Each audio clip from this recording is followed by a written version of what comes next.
Banyak ya yang hadir. Seperti biasa, sebelum kita mulai, saya absen dulu. Bernardus Evandito, Hadir Ibu. Andre Kurniawan, Hadir Ibu. David Dik, David belum, Asti Febrianti belum, Muhammad Ramadan Putra Riyadi belum, Erika Ustari, Maaf Bu, David ada Bu. oke, Erika Erika ada Bu. Maria Lorenza, Hadir Bu. Muhammad Said Solahuddin,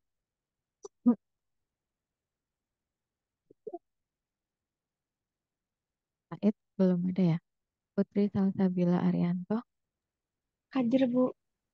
Aisyah Mia, Hadir Ibu. Zikri Alamsyah, Hadir Bu. Andika Amalia, Hadir Ibu. Ibnu Haiban, Hadir Bu. Mutiara Putri Ananda, Hadir Bu. Abinaya Akbar, Hadir Ibu. Alaika Dwi, Hadir Bu. Danita, Hadir Bu. Muhammad Fikri Eka, Muhammad Fikri Eka nggak ada. Ivan Fadila, Ivan Fadila nggak ada. Salwa Nur Amalina, Hadir Bu. Eka Faradila Yasmin, Hadir Bu. Alma Ardia Pramesti nggak ada. Brenda Aurelia, Brenda nggak ada. Gustia Rizky, Hadir Ibu. Iken Prisma Ayu, Hadir Bu. Muhammad Rizal Romdoni nggak ada. Tiara Dwi Puspita, Hadir Bu. Giovanni Pardomuan, Hadir Ibu. Davina Putri, Hadir Ibu. Febrian Wijanarko, Hadir Bu. Muhammad Justin, Hadir Bu. Salsabila Putri Firmansyah, Hadir Ibu. Zahrani Denisa, Hadir Ibu. Putri Tahta Nadia, Hadir. Tito Habib, Hadir Ibu. Made Tiara, Hadir Ibu. Raffi Raditya, Hadir Ibu. Dina Nurliana Purwitasari, Dina, nggak ada. Muhammad Farhan, Hadir Bu. Julio Matthew, Hadir Bu. Lika Putri, Hadir Bu. Ezra Patricia, Hadir Bu. Elviani Fitri, Melvi hadir Bu. Kurniati, Hadir Bu. Jessica Sinaga, Hadir Bu. Zeli Fitriani, Hadir Bu. Ririn Sriwahyuni, Hadir Bu. Amanda Uliana, Amanda ada, nggak ada. Fadilik Syakur, Hadir Bu. Farah Anissa, Farah, nggak ada. Adelia Fahmi, Hadir Bu. Saida Hasyani, nggak ada. Mariana Gaiska, Hadir Bu. Winda Dwi Astuti. Winda Dwi Astuti hadir Bu. Oke. Berarti yang nggak hadir Muhammad Ramadan Putra Riyadi, Asti Febrianti. Bu Asti Febrianti hadir. Oke. Muhammad Said Ibu, maaf, Brenda hadir, Bu.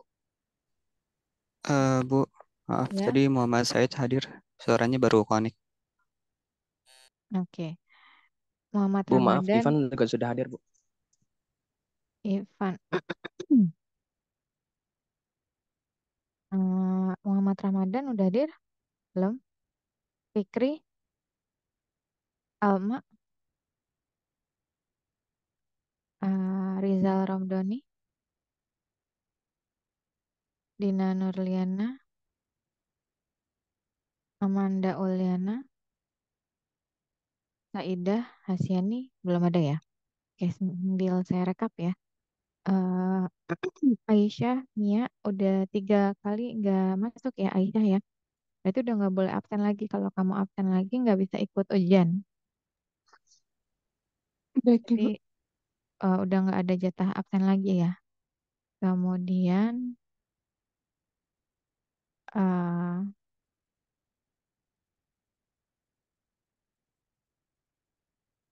Saidah nih, Saidah kalau hari ini nggak masuk, jatah absennya udah habis ya, udah 3 kali kepake nggak hadir. Kemudian ini masih banyak yang belum ada poin diskusi ya. Yang belum ada poin diskusi, eh Bernardus, Andre, Asti, Erika Ustari, Maria Lorenza, Zikri, Ibnu Haiban, Mutiara Putri, Aleika, Ivan, Kustiar, Iken, Syafina, Febrian, Justin, Zahrani, Raffi, Farhan, Rike, Jessica, Zeli, Fahra, Adelia, Saida, Mariana, Gaiska. Oke, itu tadi yang poin diskusinya belum ada sama sekali ya, masih nol. Hmm. Oke, kelompok yang presentasi sudah siap.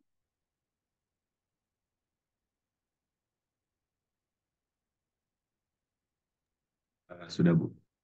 Oke, mungkin bisa langsung dimulai.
Oke, Assalamualaikum warahmatullahi wabarakatuh. Kami dari kelompok 6 akan mempresentasikan hasil diskusi atau kerja kami, yaitu tentang business level strategy and the industry environment. Boleh di next. Oke, berikut adalah nama-nama dari anggota kelompok kami. Ada Gistia Rizky, ada saya sendiri, Ibnu Haiban, ada Fidian Wijanarko, dan Julie Matthew. Boleh di next. Oke, yang pertama adalah kita akan membahas definisi industri environment.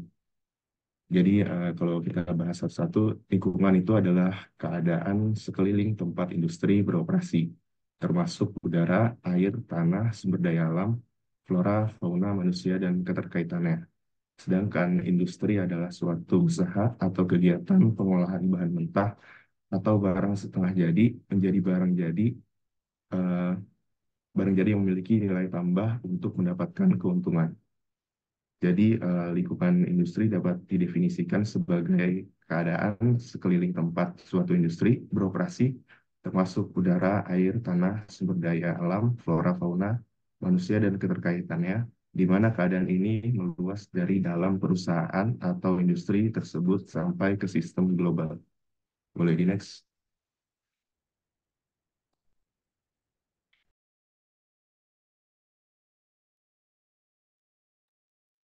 Oke. Selanjutnya ada jenis-jenis industri.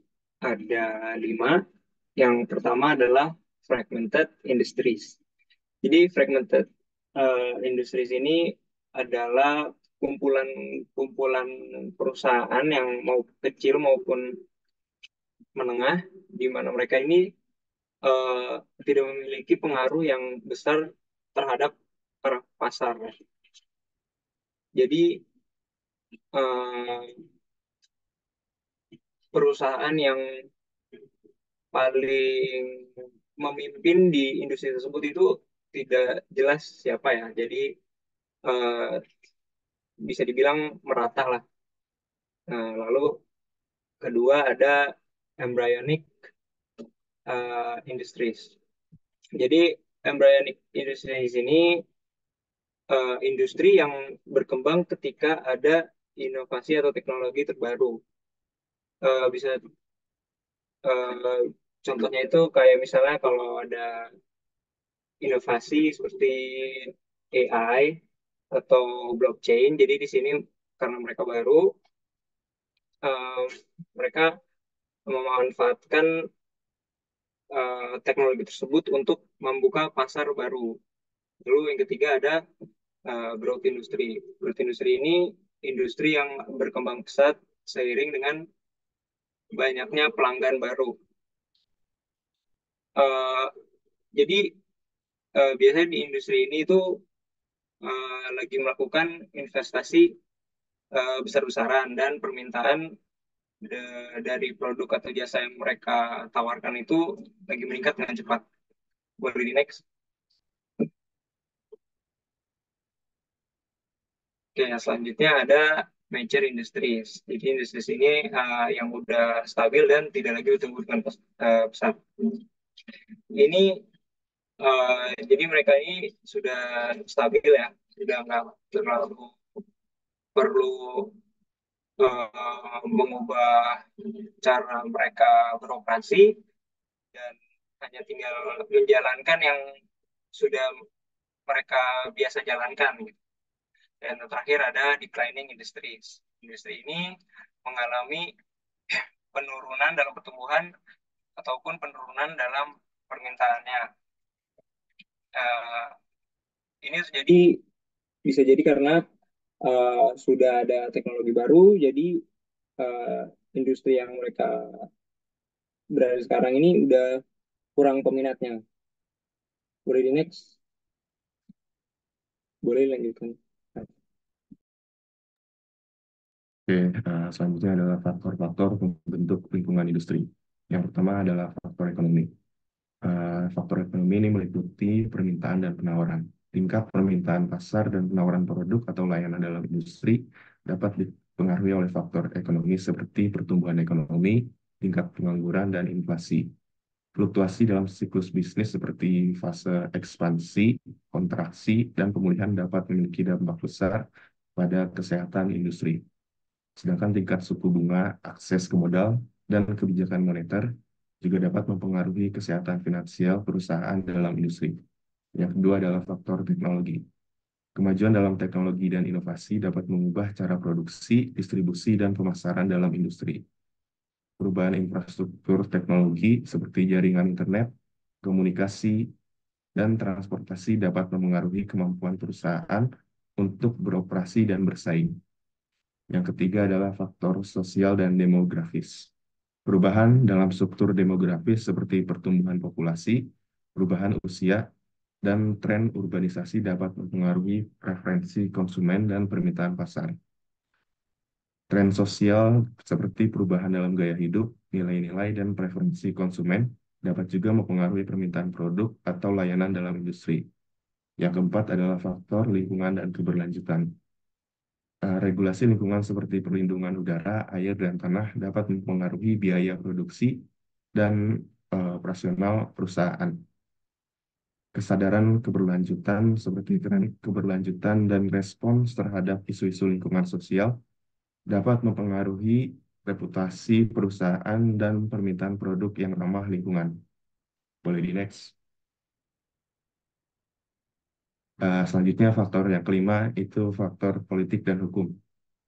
Regulasi pemerintah seperti kebijakan pajak, izin usaha, dan peraturan perdagangan internasional dapat mempengaruhi lingkungan operasional dan keuangan industri.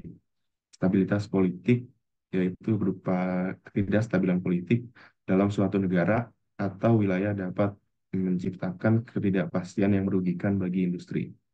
Dan yang terakhir adalah faktor globalisasi. Keterlibatan dalam perdagangan internasional dan ketergantungan pada rantai pasok global dapat mempengaruhi daya saing dan struktur industri. Industri seringkali harus bersaing dengan perusahaan dari berbagai negara yang mempengaruhi strategi pemasaran, harga, dan inovasi. Memahami dan mengelola faktor-faktor ini dengan bijak adalah kunci keberhasilan perusahaan dalam menghadapi tantangan dan memanfaatkan peluang dalam lingkungan industri yang dinamis. Boleh di next. Oke, selanjutnya perubahan dan tren industri. Perubahan industri merujuk pada transformasi fundamental dalam cara industri beroperasi, menghasilkan, dan memasarkan produk atau layanan. Perubahan ini dapat mencakup berbagai hal, seperti teknologi baru yang mengubah proses produksi, struktur pasar yang berkembang, atau pergeseran dalam preferensi konsumen. Contohnya dengan munculnya teknologi baru seperti kecerdasan buatan atau otomatisasi, industri dapat mengalami perubahan signifikan dalam efisiensi produksi dan biaya operasional. Perubahan demografis atau sosial juga dapat mempengaruhi industri, seperti perubahan gaya hidup atau kebutuhan konsumen yang berkembang. Tren industri ini merujuk pada pola atau arah perkembangan yang signifikan dalam industri tertentu. Hal ini mencakup tren dalam hal inovasi produk, model bisnis baru, atau perubahan dalam preferensi konsumen. Misalnya dalam industri teknologi, tren mungkin meliputi adopsi teknologi cloud computing atau pergeseran menuju perangkat lunak sebagai layanan. Dalam industri makanan dan minuman, tren mungkin termasuk meningkatnya permintaan atau makanan organik atau produk bebas gluten. Memahami dan merespons tren industri dengan cepat dapat membantu perusahaan tetap relevan dan kompetitif dalam pasar yang terus berubah. Dengan memantau dan menganalisis perubahan industri dan tren yang muncul, perusahaan dapat mengidentifikasi peluang baru untuk pertumbuhan dan inovasi, serta mengantisipasi risiko atau tantangan yang mungkin timbul. Dalam strategi bisnis mereka, perusahaan harus mempertimbangkan bagaimana mereka dapat menyesuaikan model bisnis, produk, dan operasi mereka untuk mengikuti tren ini, atau bahkan memimpin inovasi untuk mengubah dinamika industri secara keseluruhan. Boleh di next.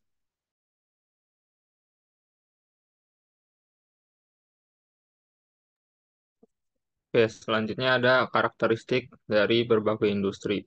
Yang pertama, fragmented industry. Karakteristiknya itu tidak ada dominasi. Tidak ada pemain dominan yang mengendalikan pasar. Oke, selanjutnya ada persaingan tinggi. Persaingan ini sering kali berbasis harga karena keseragaman produk atau jasa. Kemudian ada spesialisasi. Banyak perusahaan fokus pada niche atau segmen pasar tertentu. Selanjutnya ada hambatan masuk rendah. Relatif mudah bagi pengusaha baru untuk memasuki industri ini. Selanjutnya ada operasi lokal atau regional. Bisnis cenderung beroperasi pada skala lokal atau regional daripada nasional atau global. Selanjutnya, embryonic industry. Yang pertama ada inovasi teknologi. Teknologi baru seringkali menjadi pendorong utama di industri ini. Kemudian pertumbuhannya cepat. Potensi pertumbuhan cepat sangat tinggi seiring dengan adopsi teknologi. Kemudian risikonya tinggi. Terdapat ketidakpastian tinggi dan risiko kegagalan. Kemudian investasinya besar. Membutuhkan investasi modal yang signifikan untuk riset dan pengembangan. Dan terakhir ada penerimaan pasar. Fokus pada pembangun kesadaran dan penerimaan pasar terhadap produk atau jasa baru. Industri yang ketiga ada growth industry. Pertumbuhan pendapatannya itu mengalami peningkatan pendapatan secara signifikan di atas rata-rata industri lain. Kemudian inovasi berkelanjutan, terus-menerus berinovasi untuk mempertahankan pertumbuhan. Kemudian persaingan meningkat. Persaingan mulai meningkat seiring industri menjadi lebih menarik. Kemudian konsolidasi. Mulai terjadi konsolidasi dengan perusahaan besar mengakuisisi perusahaan yang lebih kecil. Kemudian yang terakhir ada ekspansi pasar. Fokus pada ekspansi pasar baik secara geografis maupun demografis. Oke, industri yang keempat ada mature industries.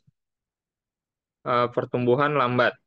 Pertumbuhan pendapatannya lambat dan stabil. Kemudian persaingan berbasis kualitas. Persaingan lebih berfokus pada kualitas, layanan, dan diferensiasi produk. Kemudian efisiensi operasional. Fokus pada peningkatan efisiensi dan pengurangan biaya. Dan konsolidasi. Konsolidasi industri berlanjut untuk memperkuat posisi pasar. Kemudian loyalitas merek.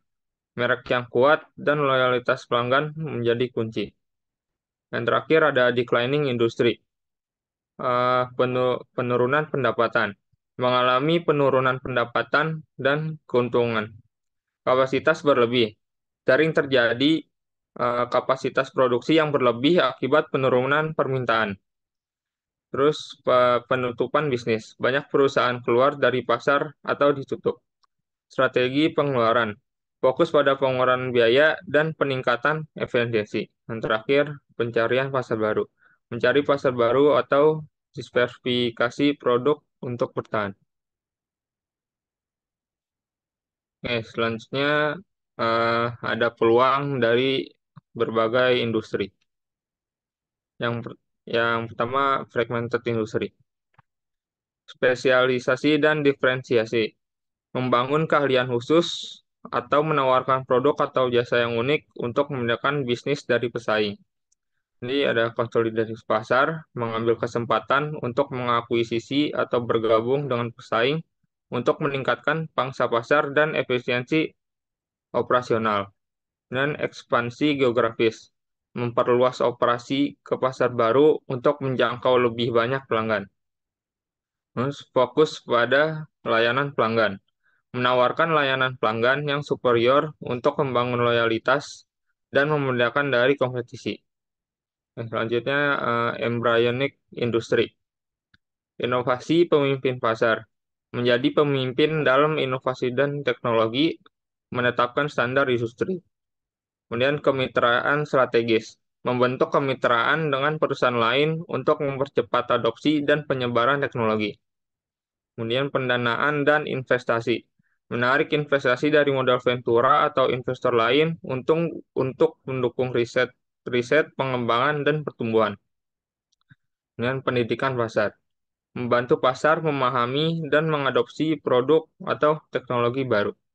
Yang ketiga, growth industry. Diversifikasi produk. Memperluas lini produk untuk memenuhi berbagai kebutuhan dan preferensi pelanggan. Dan ekspansi global. Memasuki pasar internasional untuk mengakses pelanggan baru dan sumber pendapatan. Dan peningkatan kapasitas. Menginvestasikan dalam kapasitas produk untuk memenuhi permintaan yang meningkat. Dan terakhir ada teknologi dan inovasi. Terus berinvestasi dalam R&D untuk mempertahankan keunggulan kompetitif. Perusahaan yang keempat ada motor industri. Yang pertama, optimalisasi efisiensi. Mengimplementasikan teknologi dan proses yang meningkatkan efisiensi operasional dan mengurangi biaya. Pembaruan merek dan produk. Memperbarui merek dan produk untuk tetap relevan dan menarik bagi pelanggan. Terus ada segmentasi pasar, mengidentifikasi dan menargetkan segmen pasar baru atau niche untuk pertumbuhan. Terakhir, strategi retensi pelanggan, mengembangkan program loyalitas dan retensi pelanggan yang kuat. Oke, perusahaan yang terakhir ada declining industry. Pivot atau diversifikasi, mencari pasar atau produk baru untuk diversifikasi dari operasi inti yang menurun. efisiensi biaya, mengurangi biaya operasional untuk mempertahankan profitabilitas dalam menghadapi pendapatan yang menurun. Likuidasi aset, menjual aset yang tidak efisien atau tidak perlu untuk meningkatkan likuiditas. Dan terakhir, akuisisi atau merger, mencari kesempatan untuk diakuisisi oleh perusahaan yang lebih besar atau bergabung dengan pesaing untuk meningkatkan stabilitas dan akses ke sumber daya.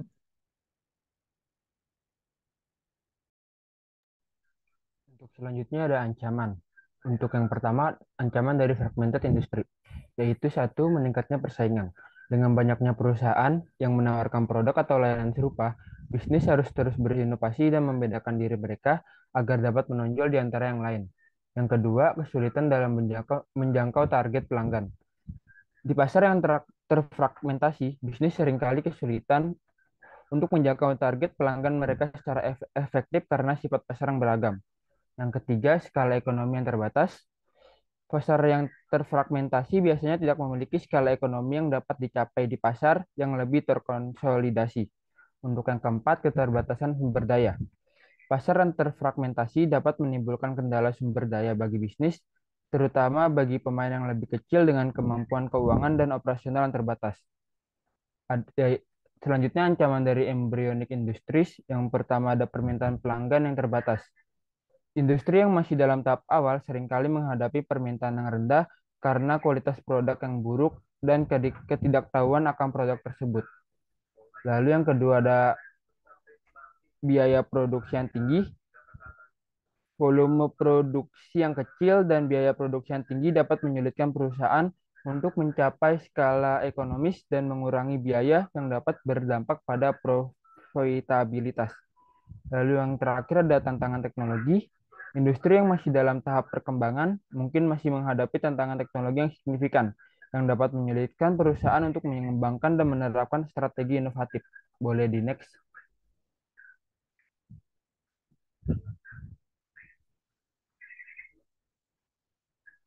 Untuk ancaman yang selanjutnya ada dari growth industry. Yang pertama ada skala ekonomi. Seiring pertumbuhan industri, perusahaan yang lebih besar mungkin memiliki keuntungan dalam mencapai skala ekonomi yang dapat menyulitkan perusahaan yang lebih kecil untuk bersaing. Selanjutnya ada ancaman dari mature industry, yaitu persaingan yang ketat. Industri yang sudah matang Ancaman growth industri yang pertama ada skala ekonomi, yaitu seiring pertumbuhan industri, perusahaan yang lebih besar mungkin memiliki keuntungan dalam mencapai skala ekonomi yang dapat menyulitkan perusahaan yang lebih kecil untuk bersaing. Yang kedua, perubahan kebutuhan pelanggan. Seiring dengan semakin matangnya industri, kebutuhan dan preferensi pelanggan dapat berubah dengan cepat yang dapat menyulitkan perusahaan untuk beradaptasi dan tetap relevan. Untuk yang ketiga, kendala sumber daya. Industri yang sedang berkembang mungkin membutuhkan sumber daya yang signifikan, seperti modal, tenaga kerja, dan bahan mentah yang mungkin sulit diperoleh dan dikelola secara efektif. Selanjutnya ada ancaman dari mature industry, yaitu persaingan yang ketat. Industri yang sudah matang seringkali mengalami persaingan yang ketat karena perusahaan berjuang untuk mempertahankan pangsa pasar dan membedakan diri mereka dari para pesaing. Yang kedua ada ketidaksetaraan ekonomi. Industri yang sudah matang dapat menyebabkan distribusi sumber daya dan peluang yang tidak merata karena perusahaan yang lebih kecil dan perusahaan yang kurang kompetitif mungkin berjuang untuk bertahan di perkembangan pasar. Lalu yang ketiga, kurangnya inovasi. Industri yang sudah mapan seringkali tidak memiliki inovasi dan dinamisme seperti industri baru, yang dapat menyulitkan perusahaan untuk tetap kompetitif dan tumbuh. Lalu yang keempat, peluang pertumbuhan yang terbatas. Industri yang sudah matang biasanya memiliki peluang pertumbuhan yang terbatas, karena pasar telah mencapai titik keseimbangan dan pertumbuhan penjualan berada pada titik minimum. Untuk ancaman yang terakhir ada dari declining industries, yaitu pertama, berkurangnya permintaan. Ketika industri menurun, permintaan keseluruhan untuk produk atau layanan akan menurun, yang menyebabkan penjualan dan pendapatan yang lebih rendah untuk perusahaan dalam industri. Yang kedua, peningkatan persaingan. Dengan menyusutnya ukuran pasar, persaingan semakin ketat karena perusahaan memperebutkan jumlah pelanggan yang semakin berkurang. Hal ini dapat menyebabkan perang harga dan penurunan profitabilitas. Untuk ancaman terakhir yaitu teknologi dan praktik yang usang. Industri yang menurun seringkali tertinggal dalam inovasi, sehingga menyulitkan perusahaan untuk beradaptasi dengan perubahan preferensi pelanggan atau mengadopsi teknologi baru secara efisien. Boleh di next. Selanjutnya ada strategi dari beberapa macam industri. Untuk strategi yang pertama yaitu fragmented industry, memiliki 4 strategi, yaitu mengurangi biaya produk. Bisnis yang memiliki biaya produksi yang lebih rendah dapat meningkatkan pendapatannya. Lalu yang kedua, melakukan diferensiasi. Berupaya membedakan diri dapat membantu bisnis menonjolkan fitur dan keunggulan mereka yang dapat berkontribusi dalam memperluas pangsa pasar. Untuk yang ketiga, berfokus pada pelanggan lokal. Bisnis kecil atau menengah yang menawarkan penjualan online dapat bekerja untuk menargetkan basis pelanggan lokal mereka yang dapat membantu mendapatkan lebih banyak pelanggan. Untuk yang keempat, menerapkan integrasi vertikal. Integrasi vertikal berarti perusahaan mengelola dan mengontrol produksinya sendiri daripada bergantung pada penyedia eksternal. Untuk strategi yang kedua yaitu dari embryonic industry, yaitu satu, inovasi model bisnis. Industri yang masih dalam tahap awal harus mengembangkan model bisnis inovatif yang dapat menjawab tantangan dan peluang unik dari industri. Lalu yang kedua ada diversifikasi, yaitu strategi umum dalam industri yang masih dalam tahap perkembangan, karena bisnis berusaha menyebarkan risiko dan memanfaatkan peluang baru. Yang ketiga, permintaan pasar.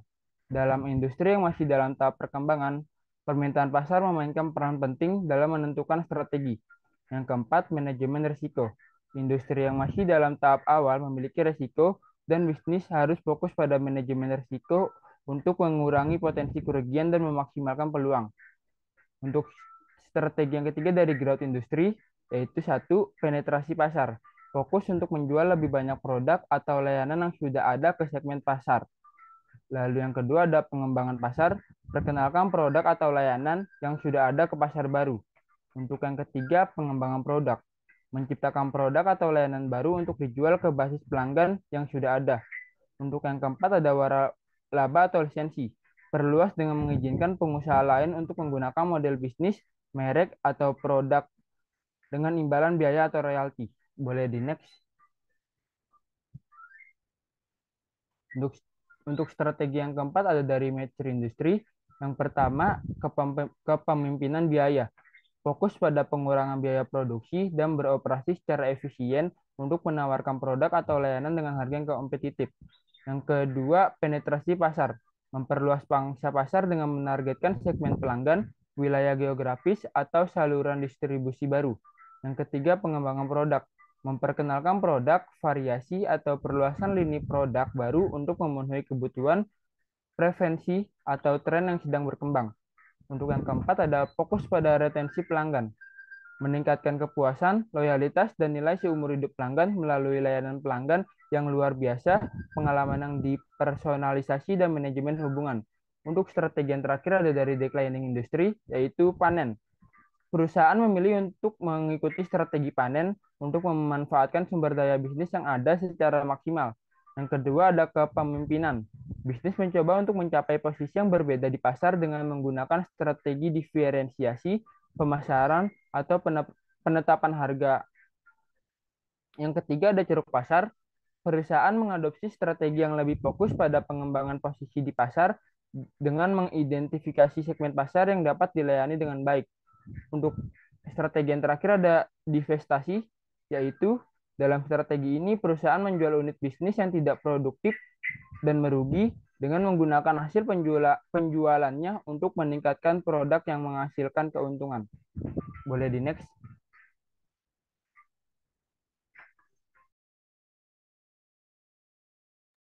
Oke, sekarang masuk ke kesimpulan. Jadi berdasarkan pembahasan di atas dapat disimpulkan bahwa pemahaman tentang lingkungan industri sangat penting bagi perencanaan strategis suatu perusahaan. Jenis-jenis industri seperti fragmented industry, embryonic, growth, mature, dan declining industries memiliki karakteristik peluang dan ancaman yang berbeda. Oleh karena itu, pemilihan strategi yang tepat harus disesuaikan dengan kondisi lingkungan industri yang spesifik. Jadi, dengan memahami lingkungan industri yang dengan baik, Perusahaan dapat mengidentifikasi peluang dan ancaman, serta memilih strategi yang paling sesuai untuk mencapai tujuan mereka. Boleh di next.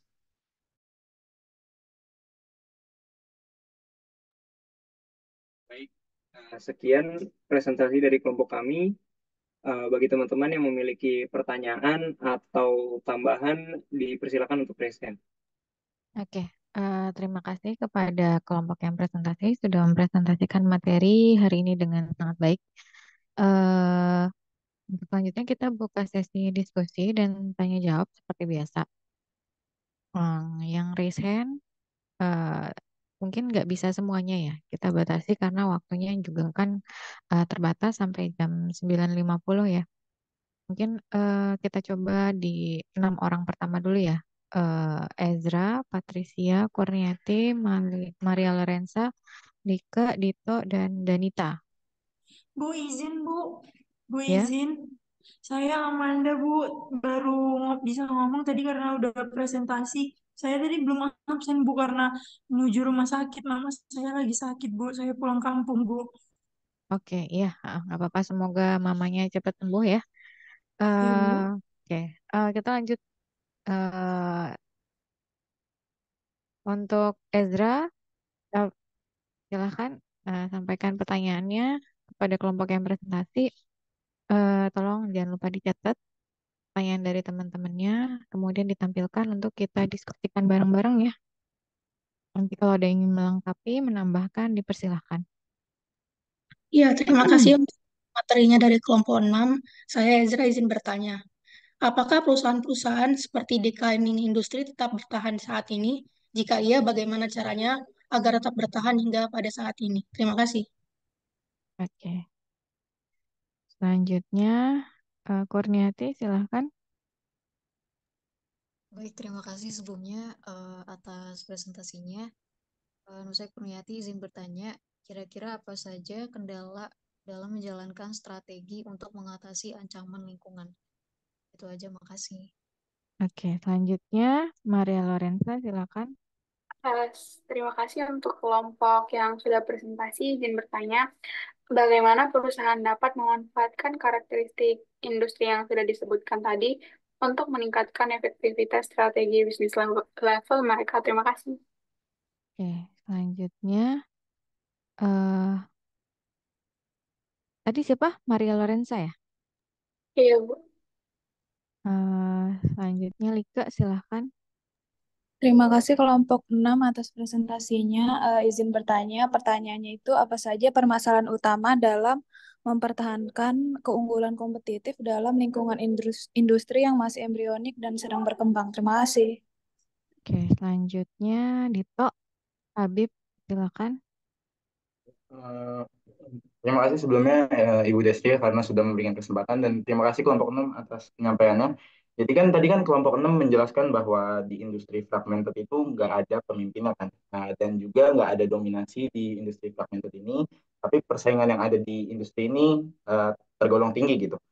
Pertanyaan saya, mengapa perusahaan di industri fragmented ini nggak bisa memenangkan di industri fragmented ini? Dan dengan tidak adanya dominasi pada industri fragmented ini, lantas strategi apa gitu yang paling cocok buat perusahaan yang ada di industri fragmented ini? Karena kan walau nggak ada dominasi, tapi kan faktor persaingannya kan tetap tinggi tuh di industri ini. Jadi strategi apa sih dari strategi yang disebutin tadi yang paling cocok buat perusahaan yang ada di industri ini? Mungkin itu sekian, terima kasih. Oke, selanjutnya Danita, silahkan. Baik, terima kasih atas kesempatannya Bu Destria dan kelompok penyaji. Saya izin bertanya, bagaimana perusahaan dalam embryonic industry tadi bersaing dengan perusahaan yang sudah mapan dan besar dalam pasar yang sama? Itu aja, terima kasih. Oke, sudah berapa pertanyaan? Sudah ada 6 pertanyaan, Bu. Oke, mungkin eh sebentar. Terakhir Erika deh, silahkan Erika. Baik, terima kasih Bu Desya dan kelompok 6 atas kesempatannya. Saya mau bertanya, menurut kelompok kalian perusahaan apa sih yang lebih sulit bertahan di growth industry atau perusahaan A, perusahaan itu lebih sulit bertahan di growth industri atau di mature industri. Terus boleh nggak dikasih alasannya? Dan apa contoh perusahaan di Indonesia yang sedang melewati growth industri yang memungkinkan akan masuk ke mature industri? Itu aja. Makasih. Oke, sudah 7 pertanyaan ya. Kita kasih kesempatan kepada kelompok yang presentasi untuk diskusi dulu. Sambil ditampilkan boleh pertanyaan-pertanyaan teman-temannya tadi. Ibu mohon maaf atas nama Nurliana hadir, Bu. Ya. Terima kasih, Bu. Ibu mohon maaf atas nama Fikri juga hadir, Ibu.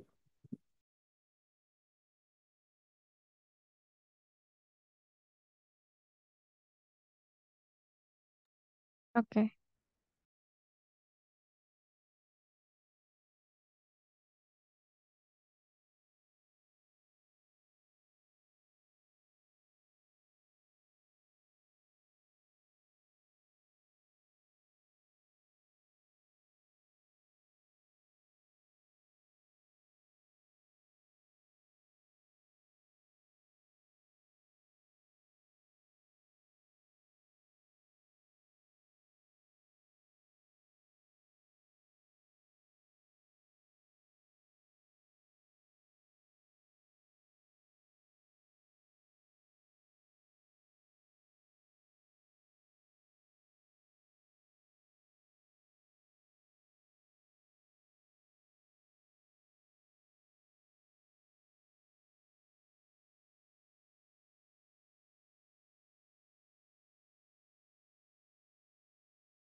Baik, di sini saya akan coba menjawab pertanyaan dari Ezra, yang apakah perusahaan-perusahaan declining industry tetap bertahan? Jika iya, bagaimana caranya tetap bertahan hingga saat ini? Sebenarnya tadi dari Gustiar udah ada nyebutin beberapa strategi, tapi di sini saya akan menjawab lagi ya. Mungkin sedikit berbeda dari yang udah Gustiar jelaskan. Yang pertama, declining industry bisa membuat produk atau layanan baru. Jadi karena uh, dari yang mereka jual sebelumnya mengalami penurunan, tentu aja mereka bisa selalu untuk mencoba menjual atau menawarkan produk atau layanan yang baru ya, dengan dengan memanfaatkan teknologi yang baru atau memperbaiki teknologi yang udah ada. Juga bisa mereka manfaatkan untuk uh, mengembalikan keadaan dari declining dan mungkin saja menjadi growth industri ya. Lalu selanjutnya ada uh, menyesuaikan strategi perusahaan mereka, uh, entah itu melakukan perubahan harga atau di promosi atau distribusi atau dari layanan mereka. Pokoknya mereka dapat menyesuaikan strategi yang sekiranya cocok di pasar. Lalu uh, yang ketiga ada fokus pada niche market mereka. Jadi perusahaan ini bisa uh, fokus pada segmen pasar tertentu atau niche di mana mereka memiliki keunggulan kompetitif. Jadi mereka ini seolah-olah punya uh, spesialnya lah yang mereka kuat. Jadi lebih menonjol daripada perusahaan yang lain. Lalu uh, yang terakhir mungkin ini uh, apa namanya jalan terakhir mungkin ya. Di sini mereka bisa mencari pasar baru. Tentu aja ini pasar baru ini bukan pertimbangan yang mudah ya, karena tentu aja seperti ulang dari awal, karena di pasar lama mereka udah menurun, mereka bisa mencari pasar baru di mana mereka bisa menjual produk atau layanan yang berbeda. Mereka bisa melakukan ekspansi geografis atau memasuki segmen pasar yang berbeda. Sekian jawaban dari saya, dari Bu Listria, apakah yang ditambahkan? Oke, tadi pertanyaannya siapa? Ezra, Bu. Ezra, apakah perusahaan-perusahaan declining industri tetap bertahan? Jika iya, bagaimana caranya tetap bertahan hingga saat ini? Coba kita identifikasi dulu nih. Kira-kira industri yang apa namanya sedang mengalami tahapan declining apa aja? Sama ada yang bisa kasih contoh nggak? Contoh industrinya sama perusahaannya. Industri yang ada di tahapan decline. Ada yang bisa kasih contoh?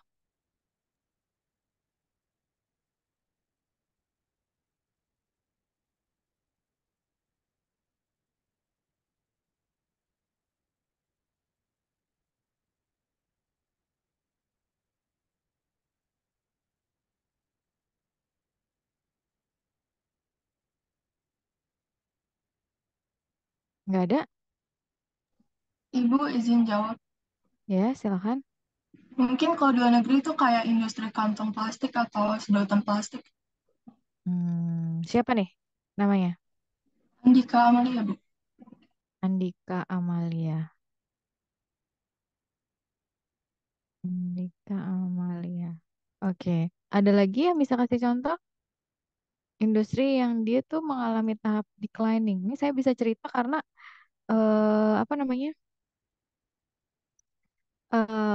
yang mengalami itu keluarga saya sendiri ya. Maksud saya kebetulan keluarga saya ada yang kerja di industri tersebut gitu ya. Kemudian eh, industri tersebut sudah apa ya? eh, Tidak banyak peminatnya gitu. Jadi udah perlahan-lahan tuh sudah tidak ada permintaan dan akhirnya bangkrut gitu. Ini salah satu, jadi kan perusahaan tuh pasti punya unit bisnisnya. Ini salah satu unit bisnisnya Bumi Putra. Karena kebetulan eh, apa eh, kakek saya kan dulu di Bumi Putra, terus bule saya juga di Bumi Putra. Jadi ada nih anak perusahaannya, ya, bukan anak perusahaan sih, salah satu unit bisnisnya Bumi Putra yang eh, dia tuh udah bangkrut ya. Bumi Putranya sendiri sih udah bangkrut gitu. Cuma industri ini yang menjadi salah satu anak usahanya Bumi Putra ini udah di tahap declining gitu. Ada yang bisa tebak apa? Saya mau jawab boleh? Silahkan apa? Mungkin kalau di zaman sekarang industri penjualan koran cetak, Bu, maksudnya perusahaan-perusahaan koran cetak gitu. Karena kan dengan digitalisasinya di zaman digitalisasi ini kayak informasi bisa kita dapat dari handphone Ya, doang gitu. betul, betul. Dito ya. Oke, Bu. betul Dito. Nah, eh yang tadi saya ceritain yang merupakan salah satu unit usaha Bumi Putra itu adalah industri media cetak memang. Jadi Bumi Putra itu punya salah satu unit usaha yang bergerak di bidang industri media cetak. Nah, industri media cetak sekarang udah di tahapan declining karena apa? Karena semua sudah serba digital gitu. Jadi kita udah jarang sekali menemukan surat kabar, majalah yang dalam bentuk fisik ya gitu. Sekarang sudah banyak yang beralih ke apa namanya ke digital gitu. Jadi industri media cetak itu termasuk salah satu industri yang ada di tahapan declining. Kemudian apalagi industri yang ada di tahapan declining.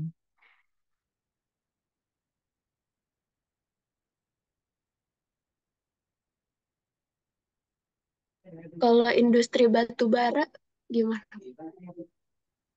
Industri batu bara bisa sih bisa karena walaupun sebenarnya kalau sekarang belum ya, kalau sekarang belum tapi mungkin ke depan akan karena kan batu bara itu kan energi, maksudnya sumber sumber daya alam, sumber energi yang dia akan habis gitu. Nah, ketika habis untuk merecovery itu lagi kan butuh waktu yang tidak sebentar, butuh waktu yang sangat lama gitu. Jadi memang makanya sekarang itu sudah beralih ke eh, serba listrik ya. Maksudnya sudah tidak lagi mengandalkan batu bara, tidak lagi mengandalkan energi yang eh, tidak terbarukan gitu. Jadi lebih fokus ke mencari sumber energi yang terbarukan. Nah, salah satunya energi listrik, sehingga ya energi-energi yang lain itu sudah mulai perlahan ditinggalkan. Nah, itu salah satu contoh industri yang eh, mengalami fase declining. Nah, yang bisa dilakukan apa nih oleh industri declining? Kalau misalnya memang kita harus melihat tren ya. Jadi perusahaan harus bisa mengidentifikasi nih kalau misalnya industri ini sudah masuk dalam tahapan declining, sudah karena ada perubahan tren tadi ya, Ezra. Untuk yang bisa dilakukan perusahaan adalah melakukan penyesuaian gitu. Jadi tidak bisa akhirnya dia bertahan gitu dengan strategi yang lama, dengan tetap di industri media cetak gitu, atau tetap di industri tadi batu bara gitu. Justru harus mulai mencari industri-industri yang kita kan pengen kalau industri itu sudah decline, berarti kan marketnya sudah nggak ada ya, sudah jenuh gitu. Yang bisa dilakukan adalah exit strategi gitu. Exit strategi ya keluar dari industri itu sebelum industri itu decline sebenarnya malah ya. Karena yang terjadi adalah akhirnya perusahaan mengalami kerugian gitu. Contohnya ya Bumi Putra itu dengan akhirnya mesin-mesin kan dijual gitu. Bahkan pesangon karyawannya belum terbayar gitu. Oh, khusus yang ini ya, yang unit usaha percetakan ini ya.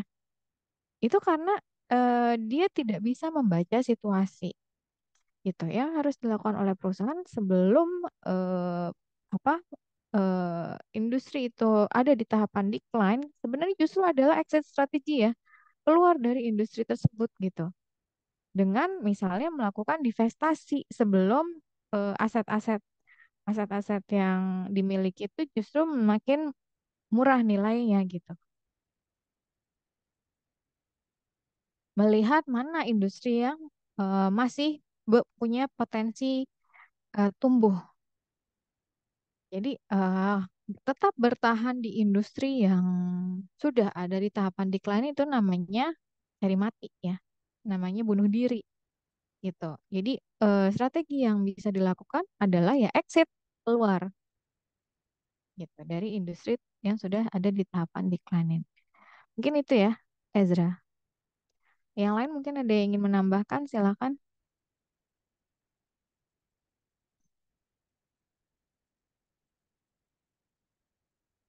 Nggak ada? Oke, kalau nggak ada mungkin kita bisa lanjut ke pertanyaan berikutnya. Silakan siapa yang mau coba jawab? Tadi yang jawab siapa? Bu Desria, Ya, kalau nanya boleh nggak Bu? boleh, silakan. Mengenai Bumi Putra tadi. Terus kalau misalkan bangkrut itu uang uang nasabah Bumi Putra yang korbannya itu gimana Bu? Digantiin atau gimana Bu? Itu kan sebenarnya bisa menjual aset ya untuk nasabah gitu, untuk klien. Tapi kalau untuk karyawan, akhirnya yang terjadi adalah ya sampai sekarang belum mendapat haknya ya, tahu saya ya, gitu. Tapi kalau untuk nasabah-nasabah, ya Bumi Putra bisa menjual aset-asetnya gitu kan.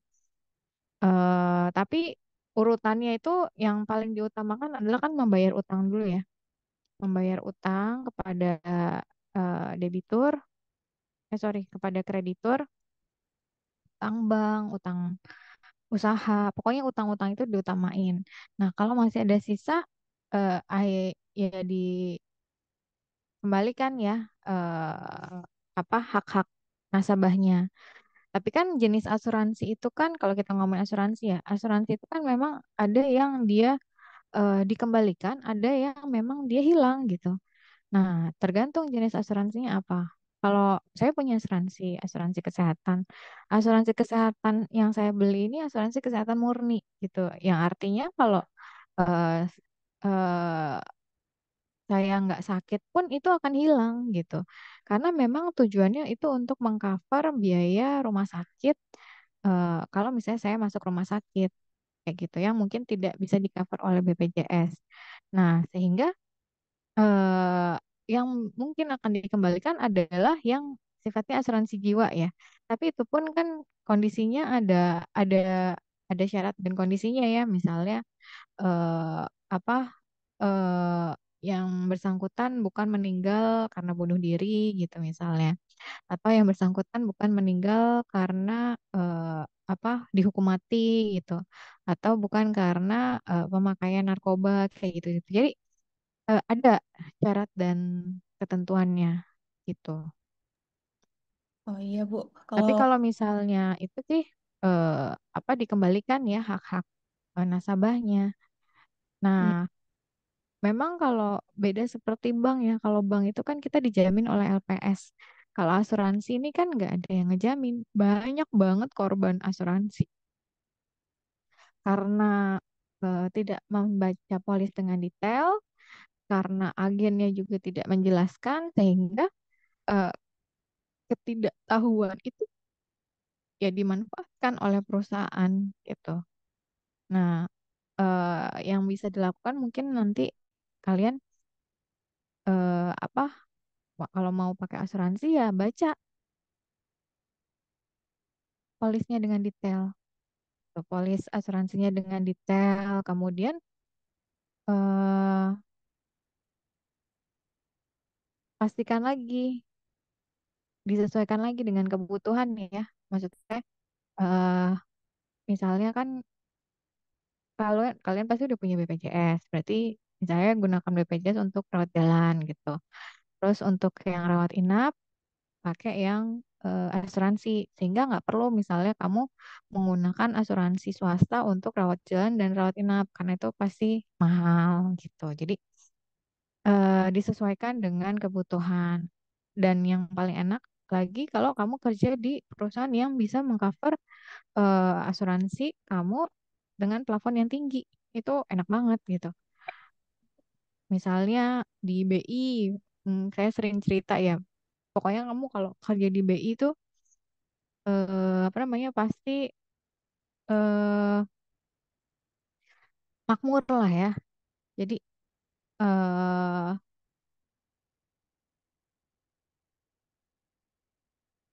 asuransi itu di cover sampai dengan plafon yang tinggi gitu. Terus di ruangan yang maksudnya kalau BPJS mungkin cuma kelas 1 ya, tapi kalau dari asuransi yang kantor biasanya bisa dapat kelas VIP dan itu udah termasuk asuransi yang melahirkan, asuransi mata, kacamata ya. Jadi eh, nanti kalian kalau kerja itu tanyain juga tuh. Jadi saya dapat asuransi nggak? Asuransi kesehatan selain BPJS. Dari perusahaan yang ngasih asuransi selain BPJS gitu. Karena kalian pasti butuh, nggak semua penyakit itu ditanggung sama BPJS, dan BPJS kan perlakuannya beda ya sama asuransi swasta gitu. Jadi kemudian kalian juga harus pahami apa bedanya asuransi murni dengan unit link. Itu juga nanti akan mempengaruhi ya bagaimana polis kamu gitu, isi polis kamu, bagaimana pembayaran preminya gitu. Ini saya cerita pengalaman pribadi sih. Dia apa namanya? Mudah-mudahan bisa bermanfaat gitu ya buat kalian. Saya punya asuransi swasta.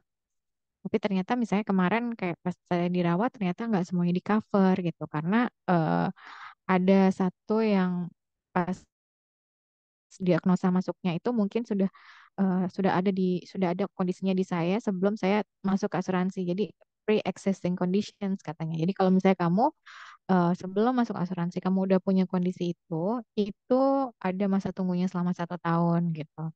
Dan bahkan mungkin nggak di cover gitu karena kamu udah punya kondisi itu sebelumnya. Misalnya kamu udah punya darah tinggi, punya kolesterol, punya apa namanya diabetes, punya kanker sebelum masuk asuransi, bisa jadi itu nanti tidak akan di cover gitu. Jadi itu yang harus kamu clear dari awal. Jadi pastikan sekarang kamu dalam kondisi sehat gitu. Biar nanti ya semua penyakit ya akan di cover karena kamu pas masuk itu dalam kondisi sehat gitu. Oke, gimana? Tadi Baik, yang nanya siapa? Melvi ya? ya Bu. Iya. Mungkin kita bisa lanjut ke pertanyaan berikutnya.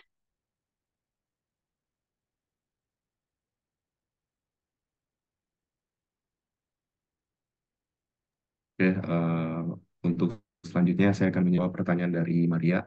Jadi pertanyaannya itu bagaimana perusahaan dapat memanfaatkan karakteristik industri tertentu untuk meningkatkan efektivitas strategi bisnis level mereka. Beberapa cara perusahaan dapat memanfaatkan karakteristik industri untuk meningkatkan efektivitas strategi bisnis mereka. Yang pertama itu ada fragmented industry. Perusahaan dapat melakukan fokus pada konsolidasi atau akuisisi untuk menciptakan skala ekonomi dan meningkatkan efisiensi operasional. Yang kedua, embryonic industry. Peluang pertumbuhan besar tersedia pada industri ini. Jadi perusahaan dapat memanfaatkan pertama-tama untuk membangun merek dan basis pelanggan yang kuat. Selanjutnya ada growth industry. Pada industri ini, strategi ekspansi dan inovasi produk dapat menjadi pilihan yang tepat untuk meningkatkan pangsa pasar dan memperkuat posisi persaingan perusahaan. Yang selanjutnya ada mature industry, melakukan fokus pada diferensiasi produk dan efisiensi operasional untuk mempertahankan pangsa pasar dan mengoptimalkan laba. Dan yang terakhir adalah declining industry, melakukan penyesuaian atau diversifikasi ke segmen pasar baru, atau melakukan restrukturisasi untuk mengurangi risiko dan menciptakan nilai tambah. Mungkin seperti itu jawabannya. Terima kasih. Ibnu, jawab pertanyaannya siapa, Ibnu? Maria, Bu. Maria, bagaimana perusahaan dapat memanfaatkan karakteristik industri tertentu untuk meningkatkan efektivitas strategi strategi bisnis ya. Jadi kan strategi ada berapa level? Ada yang masih ingat?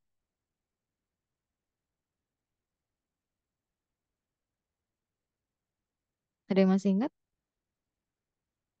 Ada berapa level strategi? Ada 3 bukan, Bu? Nah, apa aja David? Yang paling bawah itu strategi fungsional, terus strategi level bisnis sama strategi korporasi. Ya, betul ya. Jadi eh strategi ini dibagi menjadi beberapa level ya. Ada 3 level. Eh, Antara lain tadi eh, strategi di level korporasi, strategi di level bisnis, dan strategi di level fungsional. Jadi yang paling rendah itu yang di level fungsional. Nah, kalau strategi di level korporasi berarti ada di tingkat korporasi yang membuat ada keputusannya adalah eh, pimpinan top level manajemen gitu. Sementara kalau strategi bisnis berarti dia ada di level middle, ada di level middle. Jadi kalau strategi korporasi keputusannya apakah akan melakukan ekspansi atau tidak, apakah akan melakukan merger atau tidak, apakah akan melakukan akuisisi atau tidak, apakah akan going global atau tidak gitu. Jadi levelnya itu level korporasi. Nah, kalau di level bisnis berarti dia ada di level unit bisnis kayak tadi yang saya bilang. Bumi Putra itu unit usahanya nggak cuma asuransi loh. Bumi Putra itu unit usahanya selain asuransi itu ada pendidikan, ada kampus punyanya Bumi Putra. Terus ada tadi yang usaha percetakan punyanya Bumi Putra. Sama juga kayak Sampurna. Kamu tahu Sampurna dia nggak cuma punya usaha rokok, dia punya usaha pendidikan juga, unit usaha pendidikan punya Sampurna University gitu. Jadi kalau di level bisnis berarti kita spesifik ke unit bisnisnya gitu. Bisnis yang di apa namanya dikembangkan oleh si perusahaan. Berarti ini pertanyaannya kan bagaimana perusahaan dapat memanfaatkan karakteristik industri tertentu untuk meningkatkan efektivitas strategi bisnis. Nah, kalau misalnya dikaitin sama industri, industri ini kan dia punya siklus ya. Berarti kamu ketika masuk ke industri, pastikan kamu bukan masuk ke industri yang ada di tahap declining gitu. Jadi kamu harus masuk ke industri yang masih ada di tahap growing gitu. Karena kalau misalnya masih di tahap grow, berarti masih ada potensi pertumbuhan di sana gitu. Kamu masih bisa mendapatkan market di sana gitu. Masih bisa melakukan ekspansi di sana. Jadi kalau masuk ke pertama yang harus dilakukan kan identifikasi industrinya dulu ya. Jadi dia tuh dan masing-masing industri ini siklusnya beda-beda. Yang tadi saya bilang ada yang ada di tahap apa grow, ada yang di tahap mature, ada yang di tahap eh, decline, dan lama siklusnya juga beda-beda gitu. Jadi misalnya kayak industri apa namanya infrastruktur, infrastruktur ini kan ada di tahap growing ya, masih di tahap growing gitu karena semua pasti butuh infrastruktur.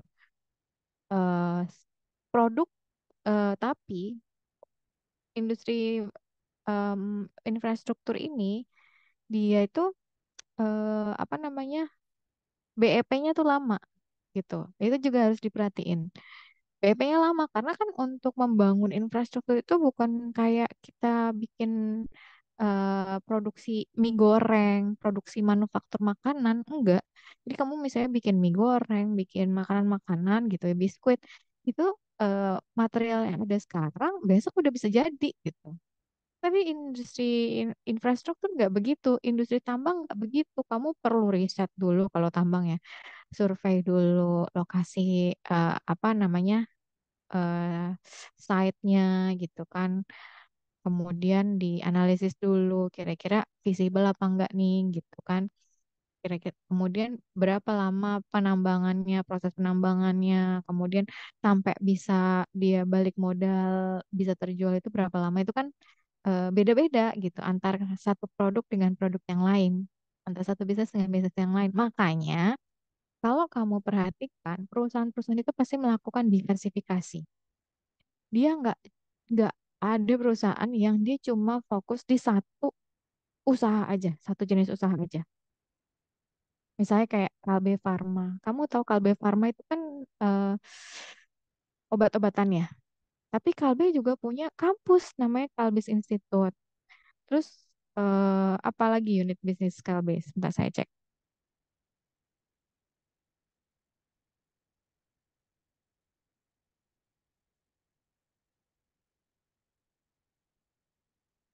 Jadi perusahaan-perusahaan itu nggak cuma punya itu ya satu unit usaha karena dia tahu antar satu jenis usaha dengan jenis usaha yang lain eh, apa siklusnya, maksudnya lamanya lama balik modalnya, kemudian siklusnya juga itu beda-beda gitu.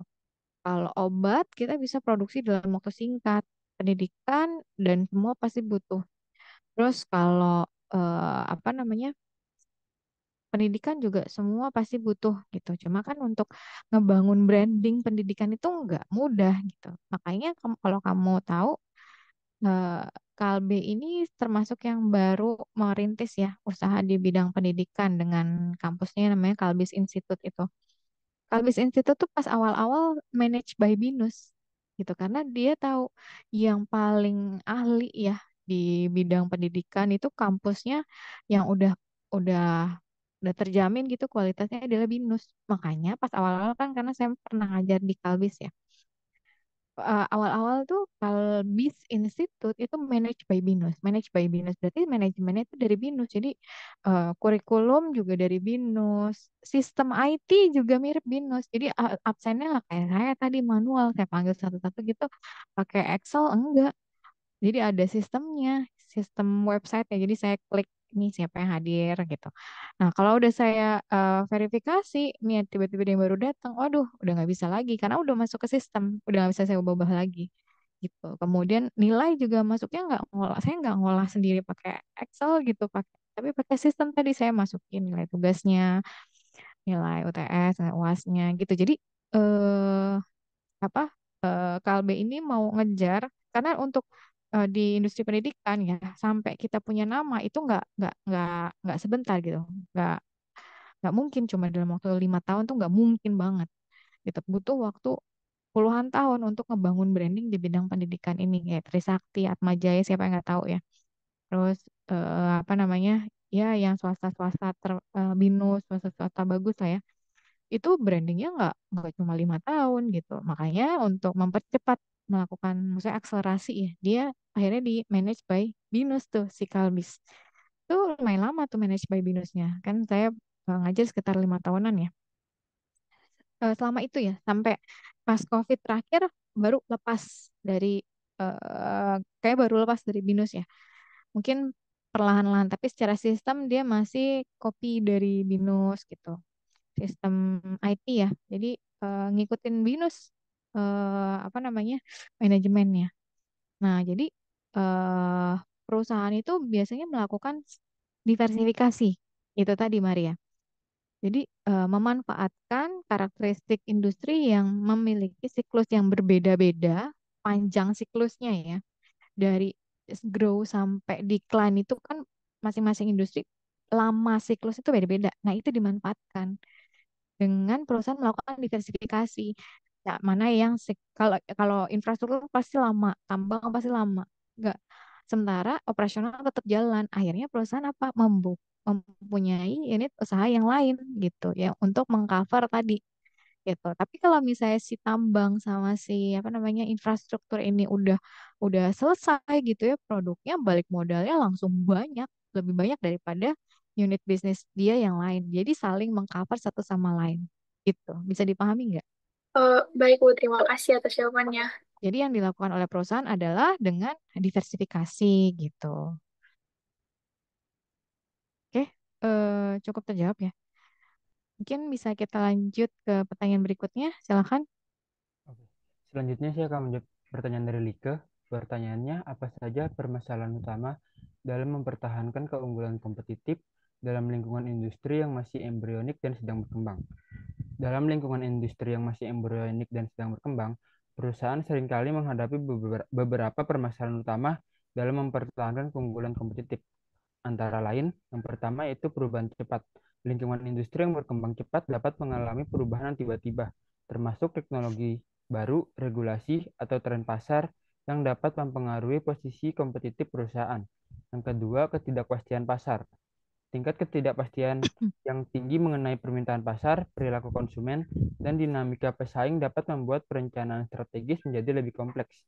Yang ketiga, keterbatasan sumber daya. Perusahaan mungkin menghadapi keterbatasan sumber daya finansial, teknologi, atau manusia dalam mengikuti perkembangan industri yang cepat. Yang keempat, persaingan intensif. Di lingkungan yang masih embrionik, masuknya pesaing baru dengan inovasi atau model bisnis yang lebih efisien dapat meningkatkan tingkat persaingan di pasar. Untuk yang terakhir, ada risiko pasar dan finansial. Tingkat risiko yang lebih tinggi terkait dengan investasi, ekspansi pasar, atau pengembangan produk baru. Apakah sudah cukup menjawab, Like? Sudah terjawab, terima kasih. Bentar. Ini saya diminta ngirim sertifikat. Bentar. Pertanyaannya, Like, permasalahan dalam mempertahankan keunggulan kompetitif dalam lingkungan industri yang masih embrionik dan sedang berkembang. Masih embrio. Coba, industri yang masih embrio itu apa? Contoh industri yang masih embrio.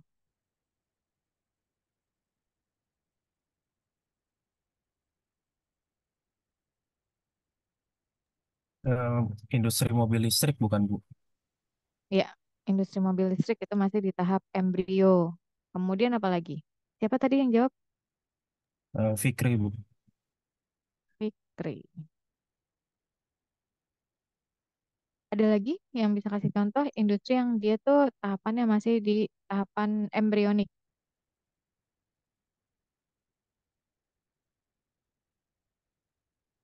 Industri kripto bisa nggak, Bu? Kripto, ya digital ya. Digital currency ya. Jadi bukan kripto sih. eh Digital currency. Nah, digital currency kan sekarang eh eh mungkin blockchain juga bisa sih ya, industri blockchain teknologi. Karena dasar dari kripto itu blockchain. Dasar dari kripto itu blockchain. Dan blockchain itu bisa digunakan untuk semuanya, nggak cuma cryptocurrency. Jadi mungkin kita lebih mundur lagi ke industri blockchain ya. Jadi blockchain ini itu kan teknologi yang digunakan sebagai dasar teknologi untuk cryptocurrency. Cryptocurrency itu kayak Bitcoin, Doge, dan lain sebagainya gitu ya. Nah, itu masih relatif baru gitu, masih embrio, masih banyak manfaat, maksudnya peluang pemanfaatan blockchain itu sendiri ya, selain di sektor keuangan. Jadi bisa juga misalnya pemanfaatnya karena blockchain ini kan teknologi penyimpan data yang terbaru ya. Itu sebenarnya bisa dimanfaatkan oleh kementerian gitu kan, kemudian oleh rumah sakit, oleh kampus-kampus gitu, oleh perusahaan untuk penyimpanan data gitu. Jadi kayak digital ledger ya, digital apa storage gitu, yang dia tidak bisa dimodifikasi, maksud saya tidak bisa, yang paling aman ya sejauh ini ya, tidak bisa dimodifikasi dan itu masih sangat baru. Nah, itu juga industri yang masih embrio. Tadi siapa yang jawab? Kripto? Dina, Bu. Dina Nurliana ya. Iya, Bu. Ya, jadi itu contoh industri yang masih di tahap kripto, di tahap embrio. Industri blockchain, kemudian industri tadi mobil listrik ya. Eh, Kemudian mungkin eh, Yang mobil listrik berkaitan dengan AI juga nggak, Bu? AI bisa, yang berkaitan dengan AI, misalnya kayak eh, banyak ya sekarang yang berkaitan dengan AI. eh Kedokteran sendiri gitu ya bisa memanfaatkan AI gitu. Jadi justru bisa lebih tepat dalam melakukan diagnosis gitu. Jadi pasien cuma masukin apa symptoms yang dirasain, itu gejala-gejala yang dirasain, nanti bukan dokter yang mendiagnosis, tapi AI yang mendiagnosis. Karena kalau dokter itu kan ya ada, maksudnya namanya manusia gitu kan, bisa lupa, kemudian bisa salah gitu kan, eh, lupa menghubungkan satu dengan lain hal, karena kadang-kadang ada gejala-gejala yang mirip gitu antara satu penyakit dengan penyakit yang lain, dan ini kalau tidak berpengalaman dokternya dia nggak akan bisa gitu. Tapi kan tadi ya, dokter itu berarti kan semakin lama, maksudnya semakin berpengalaman ya semakin bagus diagnosanya gitu. Cuma kan itu biasanya orang-orang yang udah tua gitu, udah senior, dan ada risiko risiko lupa juga di situ. Makanya AI ini sangat membantu gitu untuk dunia kedokteran mengidentifikasi ya gejala-gejala yang dialami oleh pasien, itu diagnosisnya bisa lebih tegak gitu dengan AI tadi. Tapi mungkin belum banyak gitu di rumah sakit Indonesia. Tapi memang apa namanya, eh, AI ini termasuk yang masih di tahap embrionik dan pasti akan berkembang ke depannya. Nah, eh, bagaimana cara mempertahankan keunggulan kompetitif dalam lingkungan industri yang masih embrionik? Nah, cara mempertahankan keunggulan kompetitif di industri yang tadi ya, yang masih baru, yang masih berkembang, antara lain adalah dengan membaca tren pasar ya, misalnya menganalisis tren pasar yang terus berubah gitu. Jadi mengidentifikasi nih lingkungan bisnis yang embrionik ini, yang kadang tadi masih, karena masih baru ya, jadi tingkat uncertainty-nya masih tinggi gitu, tingkat ketidakpastiannya masih tinggi gitu. Jadi perusahaan harus lebih apa ya, lebih dalam ya menganalisis tren pasar. Kadang eh, apa, perusahaan itu mungkin hanya membaca tren itu dalam waktu, maksudnya 1 atau 2 tahun ke depan gitu.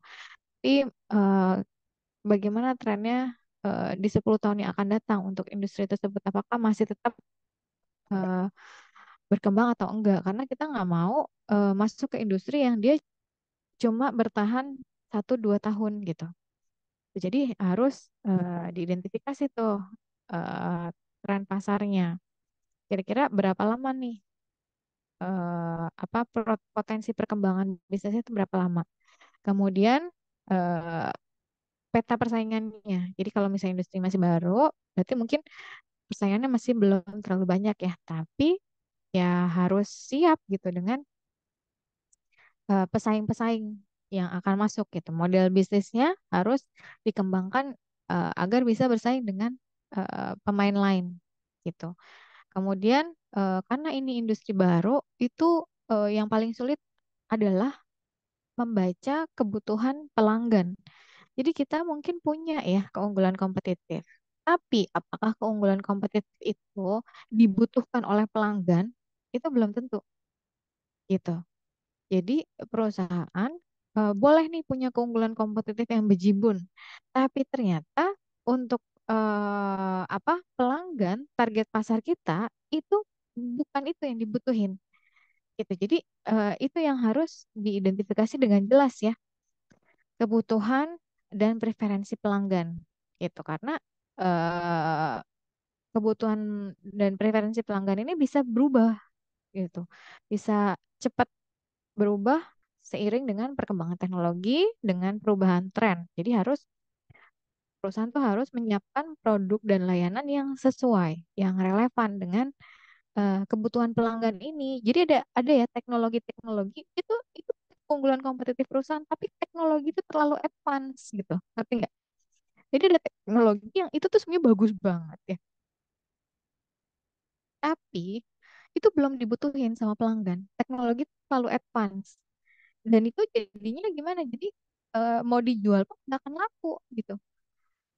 Jadi itu yang harus juga diperhatikan oleh perusahaan. Jadi mempertahankan keunggulan kompetitif, tapi juga tetap memperhatikan apa sih yang diminta oleh pasar, apa sih yang dibutuhkan oleh pelanggan gitu. Nah, udah ternyata oke pelanggan butuh yang harus diperhatikan juga yang bisa menjadi masalah adalah apakah perusahaan memiliki sumber daya yang cukup gitu untuk mempertahankan keunggulan tersebut untuk bersaing. Apakah perusahaan punya sumber daya yang cukup?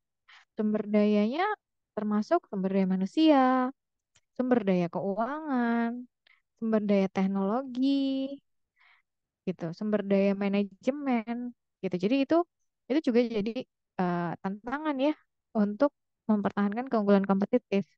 Kemudian tantangan yang berikutnya adalah regulasi.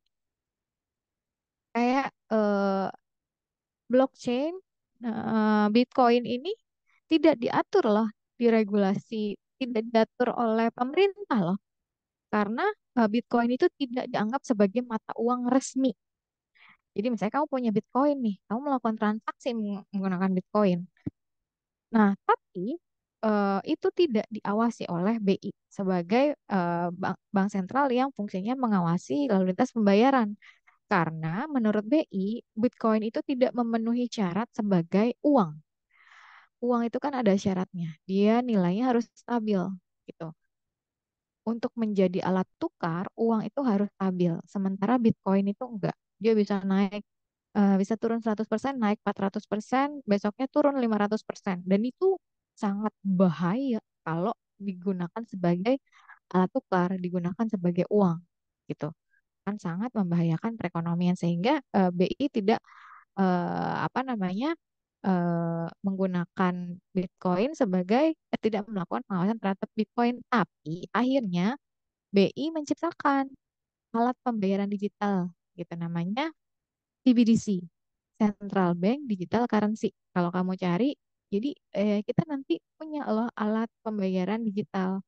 Kan yang kalian tahu uang bentuk fisik ya, kartal ya, logam, kertas gitu, giro. Nanti ada namanya CBDC, Central Bank Digital Currency. Itu adalah digital currency yang diciptakan oleh bank sentral. Nah, ini lebih aman karena yang menciptakan adalah BI, yang mengawasi juga BI gitu. Jadi kamu eh, bisa menggunakan CBDC, digital currency selain Bitcoin yang nilainya tadi ya sangat fluktuatif dan lebih aman karena diawasi oleh OJK, oleh BI ya. Nah, udah berarti kan teknologi ini apa ya cepat gitu. Sementara regulasi ini lambat. Jadi kan untuk membuat satu regulasi harus melalui rapat-rapat di DPR,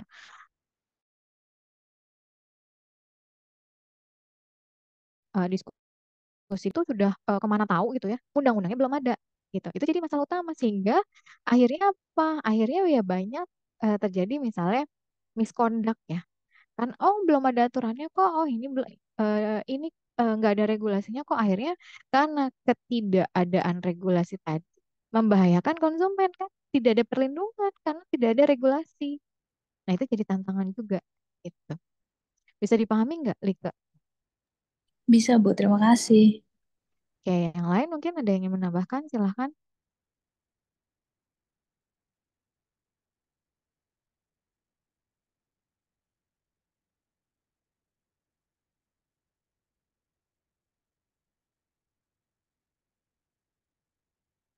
Nggak ada? Oke, mungkin kita lanjut ke pertanyaan berikutnya. Oke, selanjutnya saya ingin menjawab dari pertanyaannya Dito. Tadi pertanyaannya, mengapa perusahaan di industri fragmented tidak bisa memenangkan industri tersebut dan dengan tidak adanya dominasi pada industri tersebut, lantas strategi apa yang cocok pada industri fragmented ini? Perusahaan di industri yang terfragmentasi menghadapi tantangan besar dalam memenangkan industri tersebut karena fragmentasi industri menyebabkan banyak pemain kecil bersaing di pasar tanpa adanya dominasi yang signifikan. Fragmentasi ini dapat mengakibatkan ketidakmampuan perusahaan untuk mencapai skala ekonomi yang diperlukan untuk bersaing efektif.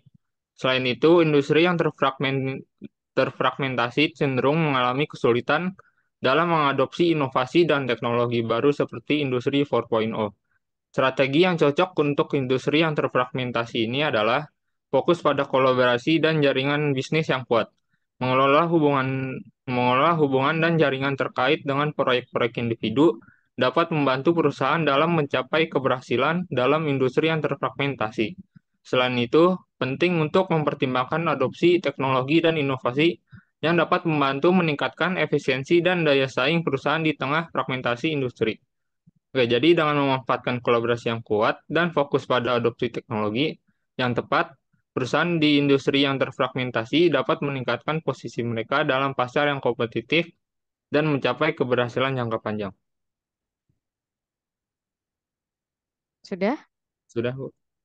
Oke, contoh industri yang terfragmentasi apa? Bisa kasih contoh nggak? Industri pesawat bukan, Bu? Kenapa, Fikri? Industri fragmentasi itu kan industri yang sebenarnya secara keunggulan tuh nggak terlalu berbeda jauh. Kayak kalau pengen ngelakuin diversifikasi produk pun istilahnya nggak terlalu berbeda gitu. Saya ngeliat industri pesawat itu kan kayak sama aja gitu, yang ngebedain cuman kayak di sebagian pelayanannya doang.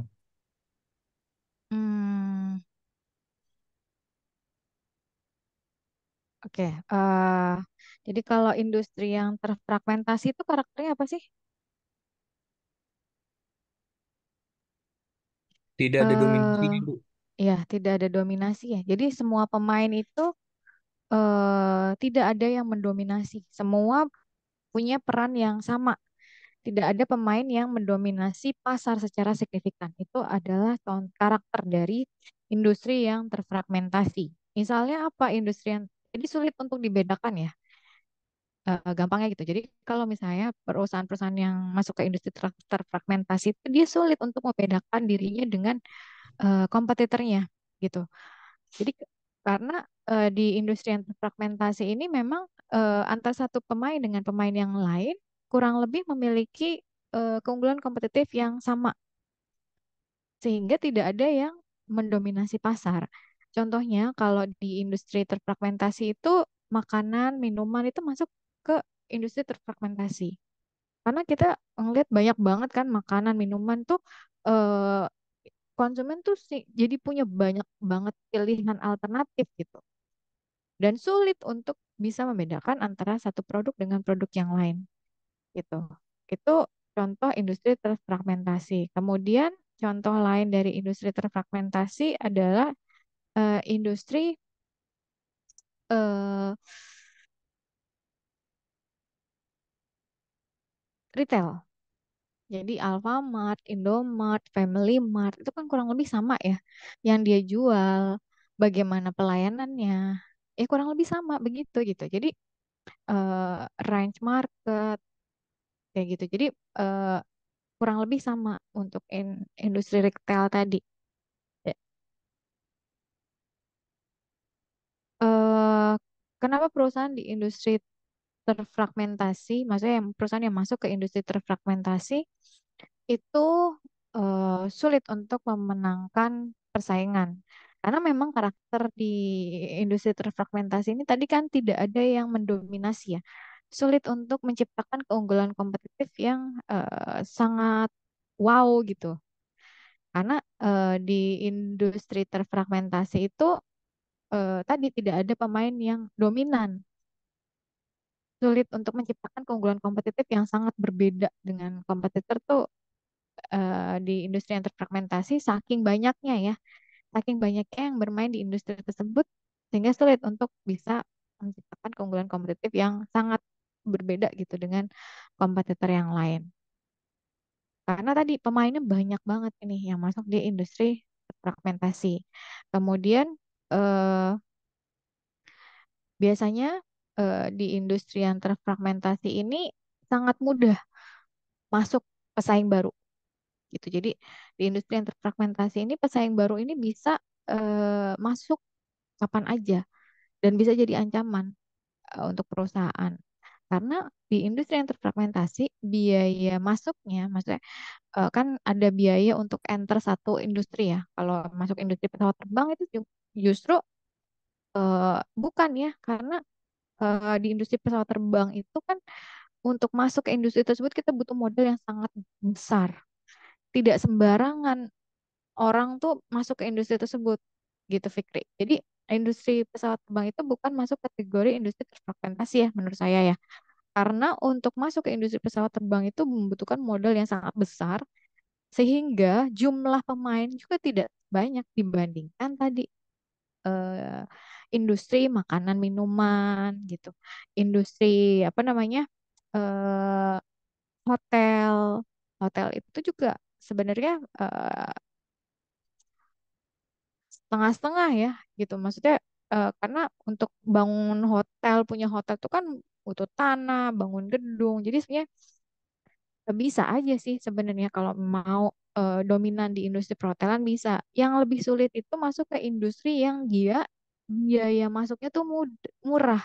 Untuk masuk ke industri tersebut itu membutuhkan modal yang sedikit gitu sehingga apa pemain baru itu sangat mudah masuk gitu dan saingannya jadi ketat itu yang bikin kenapa perusahaan yang ada di industri fragmentasi sulit untuk memenangkan industri karena biaya masuk ke industri tersebut relatif murah, pemainnya banyak gitu Dito.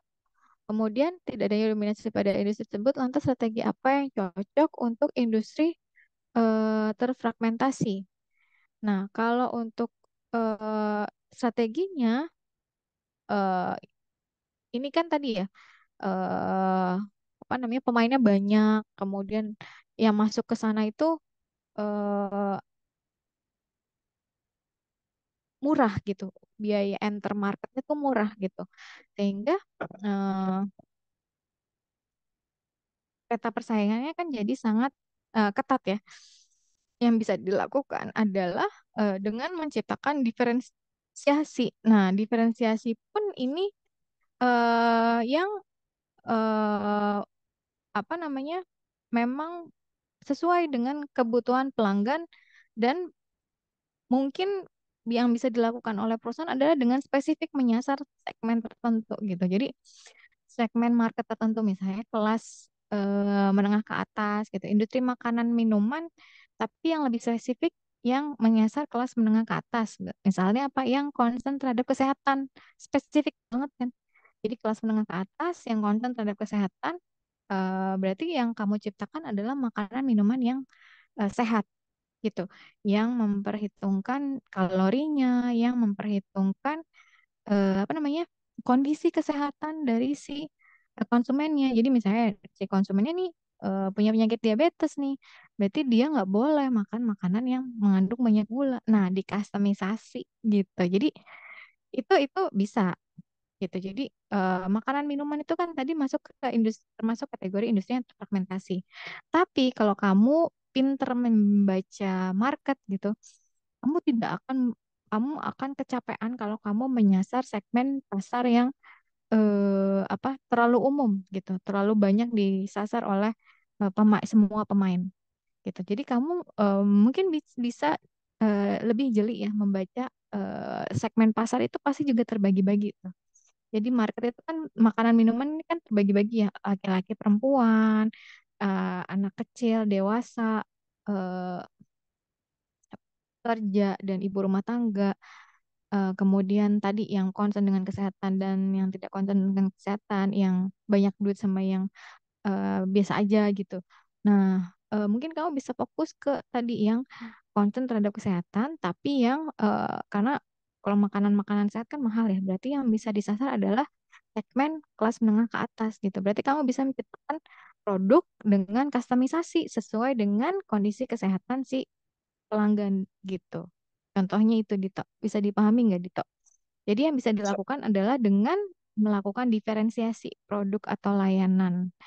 Tapi yang harus dipahami untuk bisa melakukan diferensiasi itu harus pinter ngebaca marketnya gitu bahwa memang market ini terbagi-bagi, nggak mungkin kamu melayani semuanya gitu. Jadi misalnya bisa fokus ke segmen pasar yang mana? Tadi fokus ke kelas menengah ke atas tapi yang concern terhadap kesehatan. Karena kamu bergerak tadi masuk ke industri makanan dan minuman, berarti kamu menciptakan makanan dan minuman yang sehat, yang higienis, yang tapi itu udah ada pemainnya. Oh, berarti kamu bikin kustomisasi aja antara satu orang dengan orang yang lain. Itu kebutuhan kalorinya beda. Antara laki-laki dengan perempuan kebutuhan kalorinya beda. Antara orang yang sakit punya penyakit tertentu dengan orang yang sehat itu kebutuhan kalorinya beda. Dan itu yang belum ada gitu. Belum banyak lah ya. Ada tapi belum banyak. Itu contoh salah satu contoh untuk menciptakan diferensiasi. Gitu, Dito. Bisa dipahami? Bisa Ibu. Terima kasih Ibu. Oke, oke. Pertanyaan selanjutnya. Baik, saya ingin mencoba menjawab pertanyaan dari Danita yang tentang bagaimana perusahaan dalam embryonic industries bersaing dengan perusahaan yang sudah mapan dalam pasar yang sama. Mungkin ini jadinya embryonic industry dengan ini ya, dengan apa namanya, mature industri mature. Tapi ini kayaknya masih di dalam industri yang sama ya. Jadi di industri yang sama ada perusahaan yang udah pemain lama, ada perusahaan yang masih pemain baru. Kayaknya itu pertanyaan dari Rita tuh begitu deh. Oh, Iya, Bu. Pertanyaan saya seperti itu. oke. Jadi uh, biasanya kan kalau ada industri embrio yang muncul berarti uh, biasanya karena ada inovasi atau teknologi yang baru muncul juga. Jadi adanya pasar pasar baru di mana mereka ini memanfaatkan teknologi tersebut untuk memenuhi kebutuhan dari pelanggan. Jadi kebanyakan juga pasti uh, permintaan pertamanya itu lagi berkembang pesatnya di uh, awal-awal. Jadi mereka itu harus uh, um, berinovasi, uh, menyesuaikan dengan teknologinya. Jadi uh, dengan mereka bisa memenuhi kebutuhan pelanggan tersebut ya. Contohnya itu kayak Grab atau Gojek. Mereka dulu tuh kan uh, baru ya. Jadi uh, karena mereka baru tuh mereka mengambil pelanggan sebanyak-banyaknya untuk mencoba atau menggunakan uh, produk yang mereka tawarkan. Terus dalam tahap itu perusahaan dalam industri video berkesempatan untuk uh, mendapatkan pangsa pasar yang signifikan dan membangun basis pelanggan yang kuat. Pelanggan baru yang masuk ke pasar biasanya mencari solusi baru yang lebih baik atau lebih efisien dari yang udah ada. Terus industri embrio ini dapat memanfaatkan inovasi mereka untuk memenuhi kebutuhan pelanggan tadi. Tapi uh, perusahaan di industri embrio ini juga harus mempertahankan daya saing mereka, terus dan tetap berinovasi uh, agar dapat mempertahankan pelanggan yang udah mereka tarik sebanyak mungkin tadi dengan cara meningkatkan produk atau layanan mereka atau menyesuaikan perubahan kebutuhan pelanggan, dan membangun keunggulan kompetitif agar mereka tetap relevan di pasar yang makin kompetitif. Segitu aja, Bu. Oke, tadi jawab pertanyaan siapa? Dari Danita, Bu.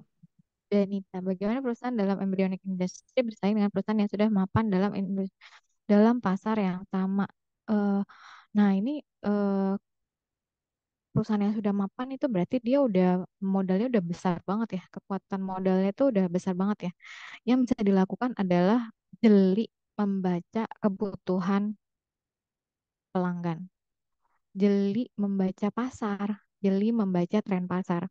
Mungkin perusahaan besar itu menang dalam hal modal, tapi nggak semua eh, perusahaan itu bisa dengan baik ya, dengan jeli membaca kebutuhan pelanggan gitu. Mungkin perusahaan besar bisa menciptakan produk A, B, C dengan teknologi yang sangat advance, tapi belum tentu itu dibutuhkan oleh market. Yang bisa dilakukan adalah membaca kebutuhan pelanggan dengan baik gitu, membaca tren pasar dengan baik gitu. Jadi menurut saya itu ya jawabannya. Jadi dengan semakin baik perusahaan membaca kebutuhan pelanggan, semakin mudah bagi perusahaan untuk menciptakan produk yang memang bisa bersaing di pasar. Kalau misalnya produk itu, eh, misalnya kamu butuh produk, tapi ada dua perusahaan nih, yang satu perusahaan besar, yang satu perusahaan biasa aja. Yang perusahaan besar ini dia menciptakan produk, tapi yang nggak kamu butuhin, kamu pasti nggak akan beli kan. Perusahaan yang lain dia menciptakan produk yang memang sesuai dengan kebutuhan kamu. Sama tadi ya, menyasar segmen yang tepat ya. Jadi kebutuhan pelanggan, kemudian eh, segmennya tepat sehingga kamu bisa menciptakan produk yang sesuai. Itu kuncinya. Danita, Baik, cukup Bu. menjawab? Terima kasih, Bu. Cukup menjawab, Bu. Oke. Selanjutnya, Selanjutnya saya akan menjawab pertanyaan dari Erika. Pertanyaannya itu, menurut kalian perusahaan lebih sulit bertahan di growth industry atau mature industry? Boleh nggak kasih alasannya? Terus apa contoh perusahaan di Indonesia yang sedang melewatin growth industry yang kemungkinan akan masuk ke mature industry? Untuk jawabannya, menurut kelompok kami, perusahaan mungkin menghadapi tantangan yang berbeda di industri pertumbuhan dan di industri yang matang. Tetapi kedua-duanya memiliki kesulitan tersendiri dalam mempertahankan posisi pasar dan kesuksesan jangka panjang. Untuk industri pertumbuhan memiliki tantangan, yaitu perusahaan harus terus berinovasi dan beradaptasi dengan cepat untuk mempertahankan pangsa pasar dan menghadapi persaingan yang meningkat. Untuk alasan sulitnya bertahan, yaitu perusahaan di industri pertumbuhan mungkin menghadapi risiko kegagalan yang lebih tinggi karena persaingan yang intens dan perubahan pasar yang cepat. Untuk yang kedua, ada industri matang memiliki tantangan. Di industri matang, persaingan cenderung lebih stabil, tetapi pertumbuhan mungkin lebih lambat. Untuk alasan sulitnya bertahan, yaitu perusahaan dalam industri matang mungkin menghadapi risiko stagnasi atau penurunan pendapatan karena persaingan yang stabil dan pelanggan yang sudah mapan. Untuk contoh perusahaan di Indonesia yang sedang mengalami pertumbuhan industri dan mungkin akan memasuki fase matang di masa depan adalah Gojek. Gojek awalnya memasuki industri ride hailing dan layanan pengiriman makanan yang sedang berkembang dengan cepat di Indonesia. Namun, seiring dengan konsolidasi pasar dan peningkatan persaingan, industri ini kemungkinan akan mencapai fase kedewasaan di masa depan. Untuk tetap relevan, Gojek perlu terus berinovasi, memperluas layanan, dan memperkuat keunggulan kompetitifnya. Apakah sudah cukup menjawab, Erika? Sudah terjawab, Gustiar. Terima kasih. oke. Pertanyaannya, lebih sulit bertahan di growth industry atau di mature industry? Jelas di mature ya. Karena kalau di mature industry itu kan udah potensi pertumbuhannya udah sedikit ya dibandingkan yang ada di growth. Jadi marketnya udah semakin jenuh gitu. Udah terlalu banyak. Kalau mature industry berarti pemainnya udah lebih banyak daripada yang ada di growth industry. Jadi saingannya udah makin ketat gitu kalau udah di mature industry. Sementara tadi potensi growth-nya itu sudah semakin sedikit dibandingkan yang masih ada di growth industry gitu. Sehingga eh, kalau udah di mature industry ini pemainnya banyak, kemudian persaingannya ketat, dan biasanya kalau udah di mature itu regulasinya makin ketat. Karena kalau di growth industry kan regulasi masih baru ya, masih menyesuaikan. Sementara kalau udah di mature berarti udah banyak regulasi yang dibuat oleh pemerintah, sehingga regulasinya juga makin ketat kalau ada di eh, mature industry gitu. Jadi lebih sulit untuk bertahan di mature industry karena tadi regulasi makin ketat, pesaing makin banyak, sementara tadi potensi pertumbuhan semakin sedikit, market udah mendekati jenuh gitu. Kemudian perusahaan-perusahaan yang melewati growth industry masuk ke mature industry. Perusahaan yang sudah masuk ke industri yang mature ya, antara lain itu eh,